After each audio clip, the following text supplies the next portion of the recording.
Good day to wherever you are at this moment. Welcome back to Wonderland con Alexandra. In the Spanish video version, I had the surprise of spontaneously and unexpectedly having my first special guest on the podcast. I was joined by my cat Coco.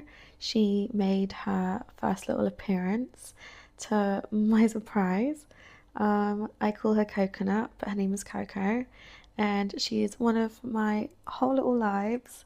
I have another cat named Nix. He's a black cat. He's 11 years old, and she's about to turn 6. And well, yeah, they are my whole life. So I was so happy to have her be with me while I was filming. So I sat down to film, super ready with my notes and everything. And in the middle of me doing my meditation, before starting, she came and sat right next to me.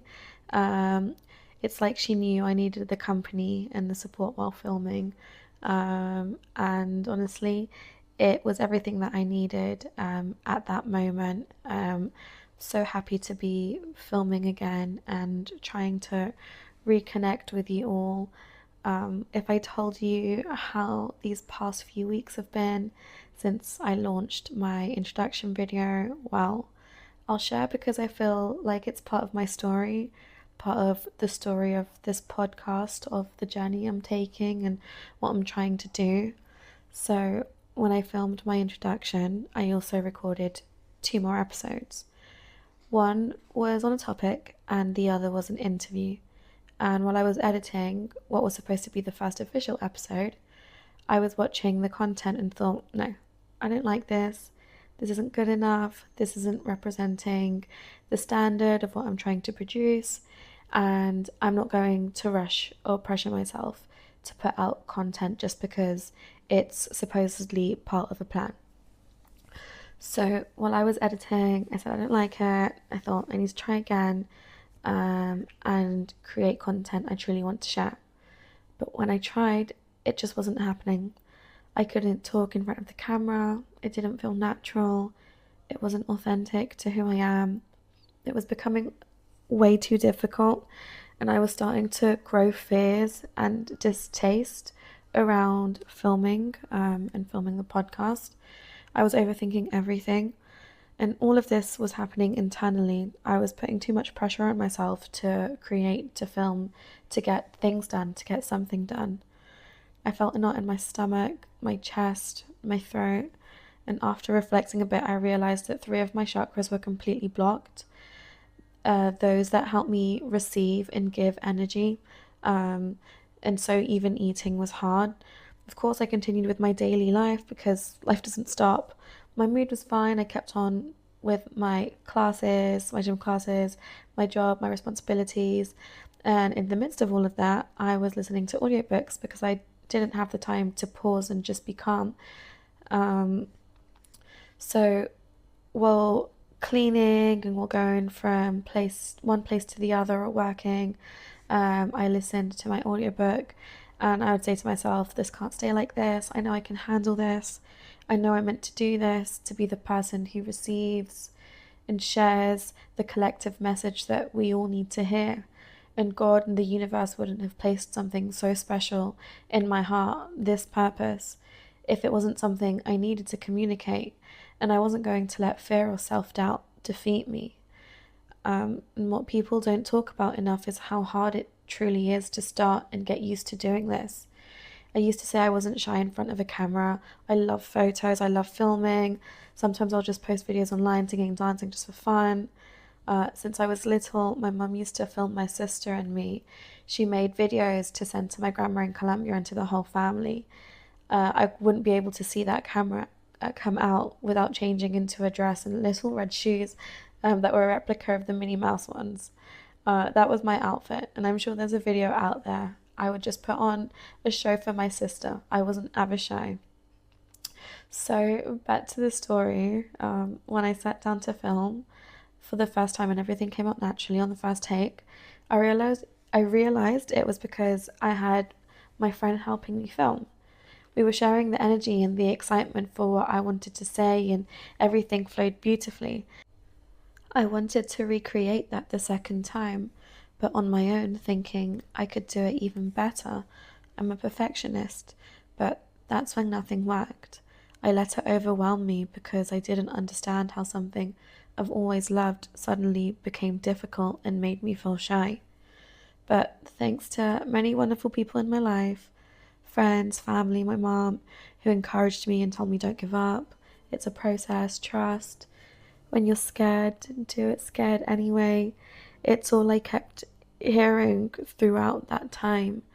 And after a good cry, because I needed to feel what I was feeling, I realized I was maybe running away from myself, from my solitude, from the stillness I find here in my home, where there's so much peace, love, and harmony.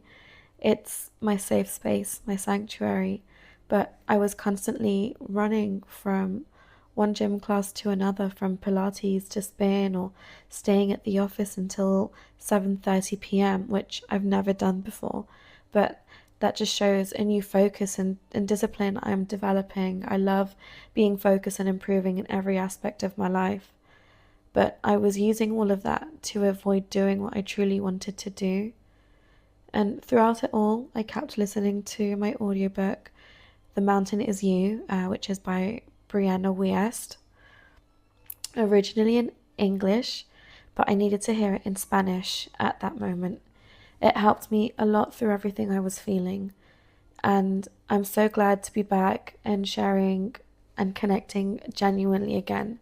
That's what matters most to me, genuinely connecting with those who want to be here listening and learning new things with me. So, like I said in my first episode, everything comes from the heart.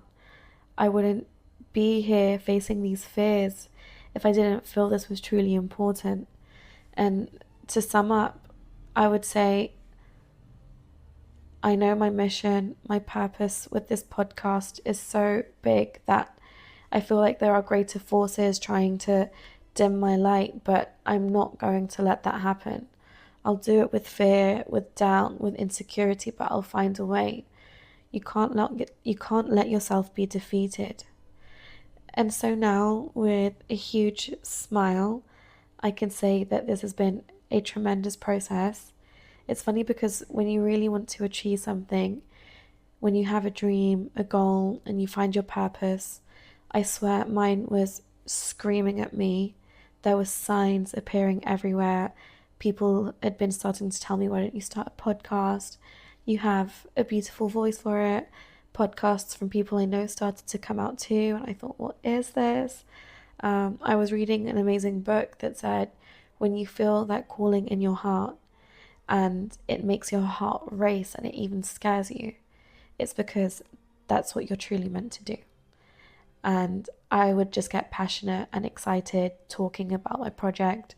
I started sharing it here and there with different people, exchanging ideas. I got great feedback that motivated me even more. It didn't take long to decide to do it. Once I found the name, there was no turning back. And I just had to let it flow without pressuring myself too much. But of course, we often pressure ourselves too much when something truly matters to us.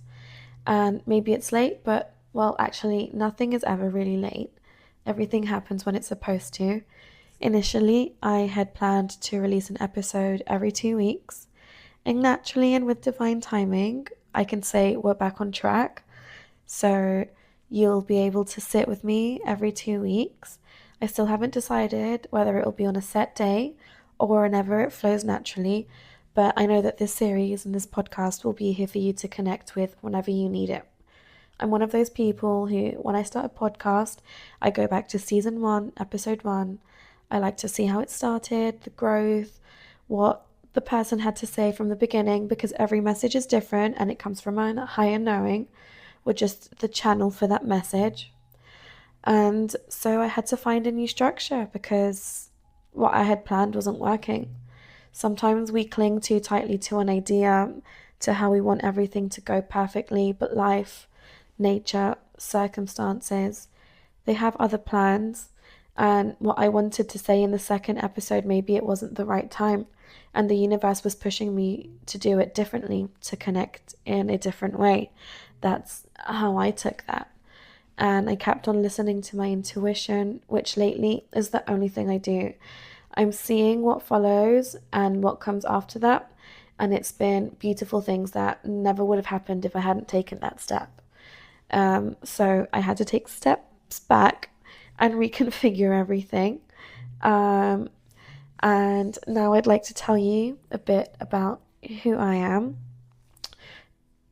because I had to ask myself, who is Alexandra? As you already know, my name is Alexandra. I was born in London, but my parents are Colombian, both from Armenia, Quindío. My dad grew up in Cali. They connected here and they got married in Colombia and they got pregnant while they were there. My mum came back to London when she was 6 or 7 months pregnant, and I like to say I was imported because they wanted to make sure that this girl had a British citizenship. So that's why I say I'm more paisa than rice, as the Colombian saying goes. I was raised with buñuelos and pan de bonos, which are two breakfast kind of breads that we have in Colombia. Um, and basically, that explains why I am the way I am. I grew up here. My little sister was born when I was 2.5, and at home we only spoke Spanish. I learned English when I was 3 or 4 when I started nursery and school. And like in most Colombian households, the religion practiced at home was Catholic. I was baptized as a baby. We don't get a choice in that. All of my teachings were Catholic from my mom and my grandparents. My school was also Catholic. My mom put us in Catholic schools where we learned all the principles of Catholicism. And I did my first communion, went to secondary school at a convent school. Clearly, religion was a major part of both home and school. And I love it because I shared really beautiful moments with both my grandmothers, who taught me to pray. And I remember staying up late, or at bedtime, just saying prayers at night. Even as things changed internally, you wouldn't go without asking your grandparents, parents, or aunts and uncles for their blessings. It's important not just to ask, but to give it too, because it's all good energy. It means you're holding that person in your prayers, thoughts, and blessings. These are powerful and positive energies to share with people around you. Um, and so I want to say until I was about 12, 13, or 14 years old, I was still living deeply in that environment of school and Catholic teachings. Actually, up until I was 16 when I left school, but I want to say 14 because, as we all know, for Catholics, that's around the age when you go through your confirmation. I remember once when I was 13, and I was in Colombia, I saw my cousin doing her confirmation, and it was all really beautiful. And I was thinking, oh, next year it's my turn. But obviously, I was going to do it here due to school requirements. But it was then around in 2010, I want to say. At that time, a lot of things had started to change at home. I was living with my mum, my sister, and my little brother, who at the time was about 3 years old. And my mum wasn't really enforcing Catholic practices or teachings at home anymore. Um, I had decided not to go ahead with my confirmation into the Catholic Church. It's not like we were going to church every Sunday anyway. But of course, we would give thanks and praised God in different ways. We didn't miss important religious dates during Holy Week. We went to church on Palm Sunday, Good Friday, Easter Sunday. We kept the vigil during Holy Week. All those traditions that, now looking back, and as I'm talking about this, I realize were kind of a foundation. They taught values that exist in the Bible, not so much about giving something up per se, but more about understanding the meaning of sacrifice for things that matter and for people who have less. It's a way to feel the weight of the world's suffering and to connect with it by sacrificing something. So that was at 14, and around that time, my mom also started exploring the Christian church, which was a little different. I never really followed much, but I'd go with her on Sundays, although that didn't last very long as a whole. I want to say just a few months, but that's all part of her story. Um, I went with her and I listened to what was being said. It was a very different way of believing, but that experience also opened the door for me a bit. It was my first encounter with the idea of listening to what God is saying or listening to the universe. Later on, she was a little disappointed with religion as a whole and its teachings because of many unpleasant things that came to light. That's why she distanced herself from that type of belief. But she always told us, me and my sister, that we should have a belief in something greater. She told us there is a God, but not in the way she was taught to believe.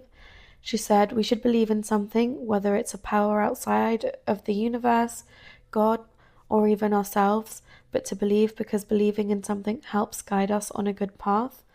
That belief helps us build principles, morals, values, and that's been our guide. From there, I started my own relationship with the church and with God. I didn't attend church often either, and it wasn't until many years later, when I was 22, that something struck me. One day, I decided to try yoga, and I put it into YouTube, and I started a 30-day challenge on a channel called Yoga with Adrian. Everyone who knows me knows I always tell them to check her out. Do yoga with her on YouTube. It's the best thing you'll ever do for yourself. I don't get tired of recommending it.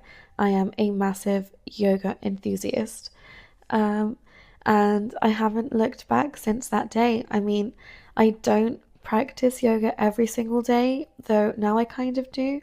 Back then, I think I practiced for like 60 days straight, and I felt how it really captured me and transformed my life quite a bit.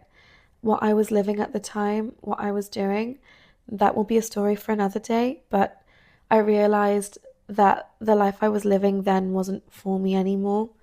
I wanted to change my life, and I don't know if it was yoga or what, but looking back now and even reflecting on that stage in my life, connecting with yoga practices connected me with a different version of myself, very different from who I thought I was back then. It pulled me out of situations that maybe weren't right for me, not because they were bad, but because they weren't part of my story. They weren't what I was meant to live. And maybe if I had stayed in that life, I wouldn't be here right now. And it's incredible how I've come full circle. I always reflect and wonder what timeline I'd be on if I had stayed in that place. Looking at my life now, yeah, I've gone through things that have forced me to be very strong, very resilient. I had to hit truly rock bottom to find out who I really am. And if I hadn't gone through any of that, I wouldn't be who I am now. I definitely wouldn't be here sharing this podcast with you. And when that shift happened, when I started doing yoga, interestingly enough, I also started letting go of a lot of foods, different eating habits. Sweets didn't sit well with me anymore. Not because they didn't taste good, but because, believe it or not, it was all just too sweet for me. And I used to not be able to go a single day without eating cake, donuts, or chocolate. I'm so passionate about food. My eyes just light up when I think about food. When I talk about food, I think food is just amazing. But that urge for the sweet stuff just faded, not because I was sick or anything. I just was connecting to a different part of myself. And during that time, I also started working with an incredible person who showed me new ways of living, new teachings that brought me here. And to me, she is like my teacher, everything. And I think that combined with my love for astrology, which I've had since I was really young, played a really key part in that new shift in my life. Since I was a kid, I've been obsessed with people's birthdays, not so much for the birthday itself, but because I wanted to know their star sign. if someone said my birthday is October 26th, I'd say, oh, you're a Scorpio. And I had this need to know everyone's sign and see how we connected energetically.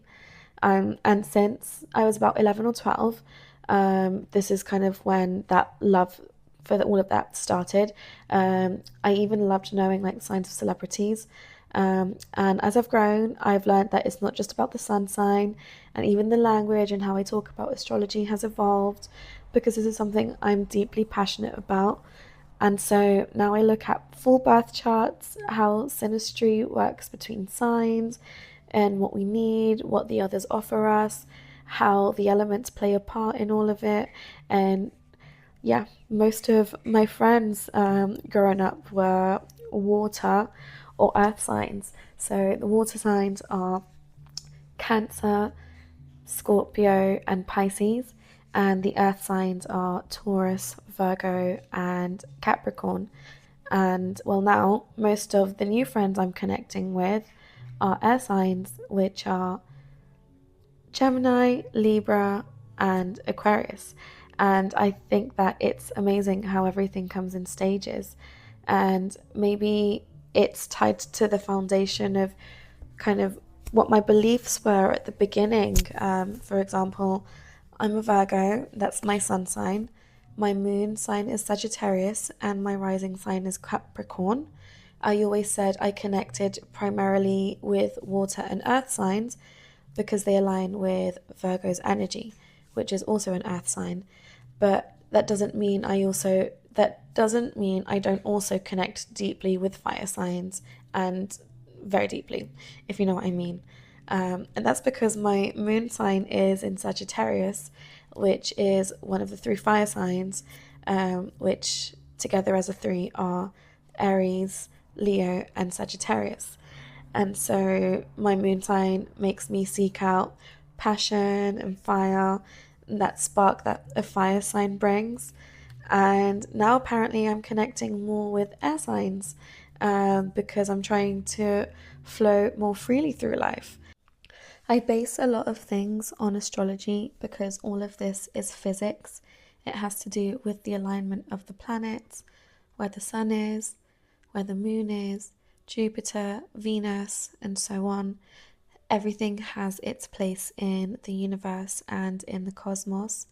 When you were born, you left a mark, an imprint in the cosmos that reflects the day and the time of your birth, the positions of the planets and the stars and the signs at the exact moment plays a part in who you are today. We all have our light sides and our shadow sides, but to find your light, you have to learn how to navigate your darkness. We'll always be moving between both, and that's okay.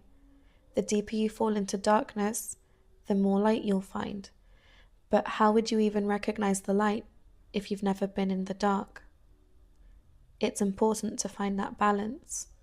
Sometimes you'll find signs which I will refer to as healed or unhealed. Each one has its shadow and light sides, and that person might be living in their shadow.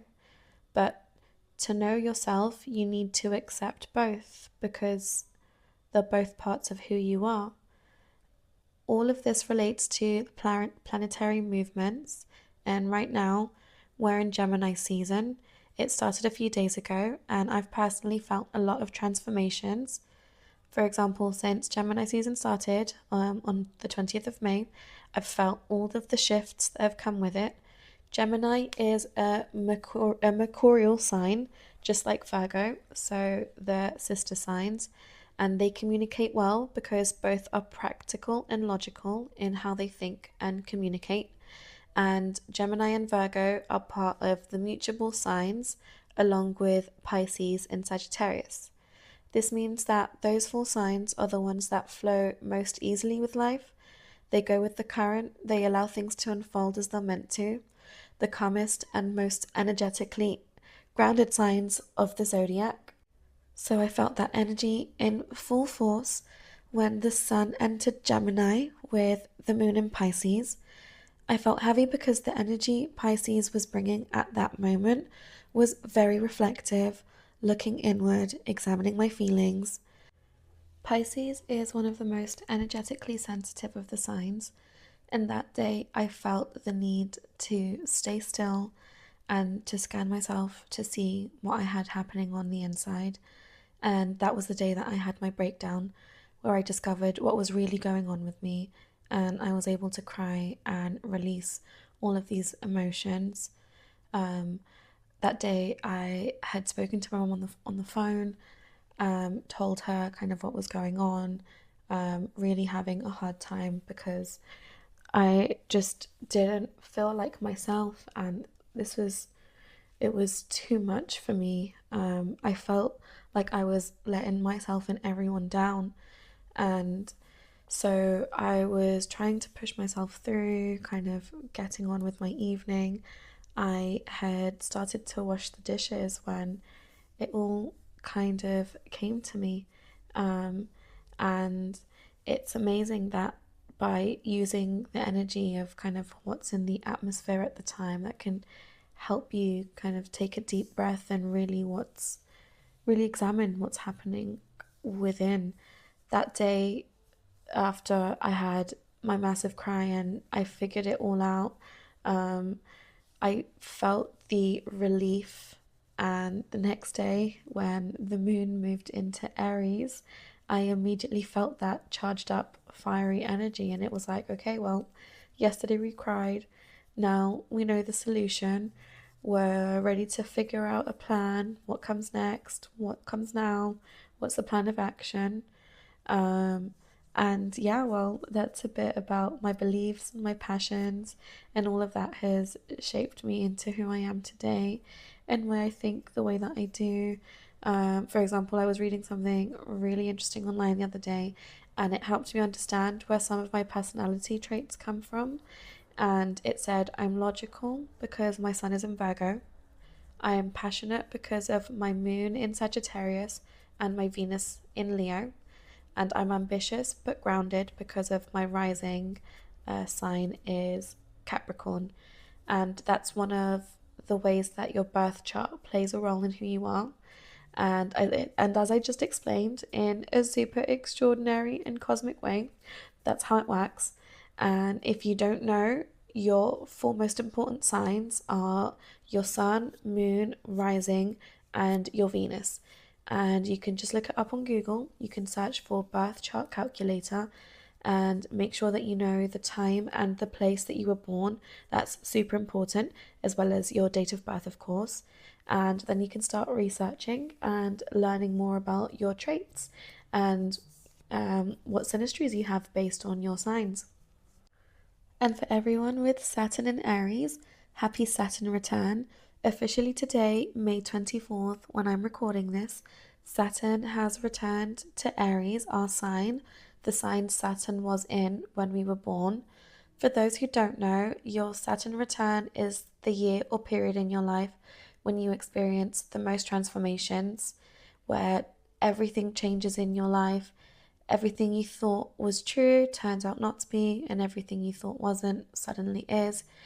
Everything gets flipped upside down, and you have to reevaluate your whole life, reevaluate who you are, why you are the way you are, what your purpose is, what you're here for, what you like, what you don't like. You have to sit down and seriously have that conversation with yourself. That's what happened to me when I turned 28. I spent the whole day of my birthday crying because nothing felt right. I was so dissatisfied with myself, with my life. I remember I was so miserable because I wasn't where I wanted to be.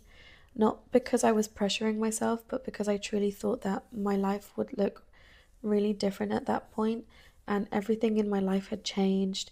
Every relationship I had disconnected from who I was, and therefore I felt a disconnection to everybody around me, and everything transformed. And so I felt so lost that on the day of my birthday, a day that I've always celebrated and have always loved, um, I didn't I didn't want to be celebrating. I felt like I didn't have anything to celebrate. And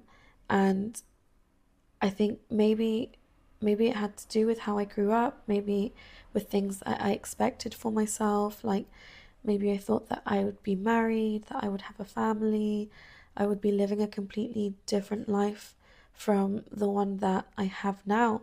And that day I just couldn't be okay with that. And that's when I started to discover what I really wanted to do. I had to ask myself, who is Alexandra? Why do I identify the way that I do? Why do I like the things that I like? Why am I here? What's my purpose? Life has to have more meaning than just this. And I felt so much disgust for everything in my life that I felt the need to make a change, to do things differently for them to have meaning. And I then proceeded to make a huge list with all of the reasons, explanations, and I breathed life back into myself. And that's when I said, okay, this is why I'm like this. This is Alexandra.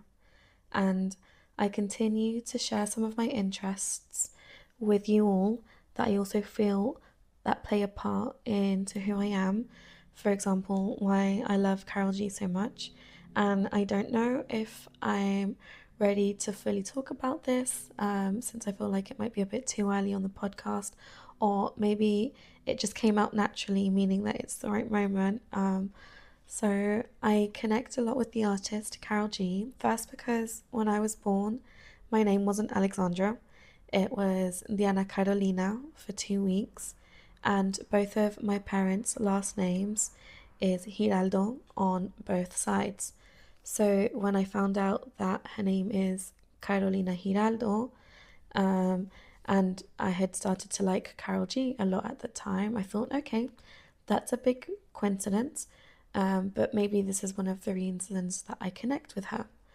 Later, I found out that her sister's name is also Jessica.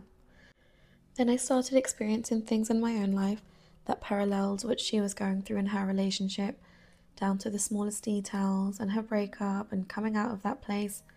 And it was all through her music that I found myself again. My best friend dedicated the song 200 Copas to me. I already liked Carol G before, but during her KG 0516 era, I connected with her music more than ever, and I would cry listening to everything. The day that Mummy came out, it lit a different kind of fire inside of me, and I learned the entire song by 11 a.m., having only heard it for the first time at 9 a.m. But that's nothing new for me with Carol's music now. She's everything. Um, then I realized we both connect with the same number, 13. That's been my favorite, lucky, and spiritual number since I was really young. I first connected with it because of Taylor Swift at the age of 13. I liked everything about it and I adopted it, made it mine, and then on every year on the 13th of December, beautiful but strange things would happen to me. And that's when I started believing in the power of that number, especially after December 13th, 2013. From then on, my obsession with the number increased. Then, years later, in 2022, I found out that Carol G also connects deeply with that number, and I thought that can't be a coincidence. And so I had to sit down one day and ask myself, what is this obsession or connection that I have with her? And the truth is, it's everything that she represents: femininity, women's empowerment, my country, Colombia, sensuality, authenticity, never being afraid to overcome yourself, everything that she is. And I identified with it deeply, especially during a time when I had just gotten out of a relationship and no longer knew who I was. I had given myself completely to that relationship, and my best friend dragged me out of that state, but she did it with 200 copas. And that's when my love for Carol G really began. Over the years, other things kept on happening, like when she dyed her hair red, that sparked something inside of me. I connected deeply with that color in a way I still haven't gotten over, and I'm now kind of starting to pinpoint moments in my life back in time where red has actually played a really big part. And it's my favorite color. It's my color for absolutely everything. If you see me wearing red almost every day, it's because I have so much of it and I just don't ever get tired.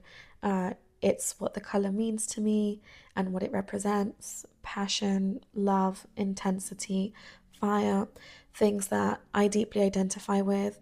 I'm a really passionate person, very passionate. I love intensely. When I do something, I do it with intensity because I'm truly passionate about it. Nothing is ever halfway with me, nothing is lukewarm. If I love something, I love it. Um, right now, I'm going through a mini Hello Kitty obsession. Almost everything I have is Hello Kitty because when I get into something, I go all in and I'll do it perfectly and completely. So, yeah, that's a little bit about who I am and what represents me, my values, my beliefs. Now that I've spoken so much about myself and you've gotten to know a bit about Alexandra, I invite you to reflect and ask yourself, who are you? I'll leave you with that question. Sit down and see what you find. That will be a discussion for next time. Thank you for staying with me up until this point, for listening, for your support, for the messages and feedback. I'm so overwhelmed by the amazing response I got on my first episode. You wouldn't even know what I was going through internally, despite how well everything looked from the outside. And honestly, the response motivated me even more to keep going. I wasn't going to leave this unfinished. It's easy to post a photo, to dress up, to do the glam, and stage everything because sometimes that's what it is, just staged. But this is something else. Sitting here in my living room, sharing my energy in such a vulnerable way, I'm stripping myself down completely to who I am and saying, this is me. I have a lot to share. I only speak to you from my experiences and all the things that have brought me here over these last 28 years. I have so many great stories, but I'm here to talk about how we're going to open and expand our level of consciousness because it's not just black and white. There are 50 shades in between, and that's what we're going to start talking about. As I discover new things and learn, I'll share them with you all. Please let me know what you think. If you have any questions, comment on the video below. Thank you again, and until next time.